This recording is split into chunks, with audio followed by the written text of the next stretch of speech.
ഒരിക്കൽ അസ്നാ റജുലുൻ അലാ റജുലിൻ ഇൻദൻ നബി സല്ലല്ലാഹു അലൈഹി വസല്ലം, അല്ലാഹുവിൻ്റെ റസൂലിൻ്റെ അടുക്കൽ വെച്ച് ഒരാൾ മറ്റൊരാൾ ഇങ്ങനെ പ്രശംസിക്കുകയാണ്. നബി തങ്ങൾ പറഞ്ഞു, വൈലക, നിനക്ക് നാശം, ഖതഅത ഉനുഖ അഖീക്, നീ നിന്റെ സഹോദരൻ്റെ കഴുത്ത് മുറിച്ചല്ലോ. ഖതഅത ഉനുഖ അഖീക്, ഖതഅത ഉനുഖ അഖീക് 3 തവണ ആവർത്തിച്ചു.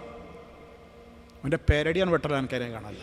അവൻ്റെ പേരടിയാണ് വെട്ടിപ്പജ്, അവനെ കൊന്നു എന്നാണ് പറഞ്ഞത്. എന്തായി കാരണം? അതാ മനുഷ്യൻ്റെ മനസ്സിൽ ഒരുപാട് ഭയങ്കരമായിട്ട് ചിന്തകൾക്ക് കാരണമാവൂലേ. ഉള്ളതും ഇല്ലാത്തതൊക്കെ പറഞ്ഞിട്ട് ഇങ്ങനെ ഇരുത്തി ഇരുത്തി പ്രശംസിക്കുമ്പോൾ അത് അയാളുടെ നെയ്യത്തിൽ കളങ്കം വന്നു പോകൂലേ, അയാൾ ആ രൂപത്തിലേക്ക് ആവൂലേ. അപ്പോൾ ഈ പരിധി വിട്ട പ്രശംസ വേണ്ട.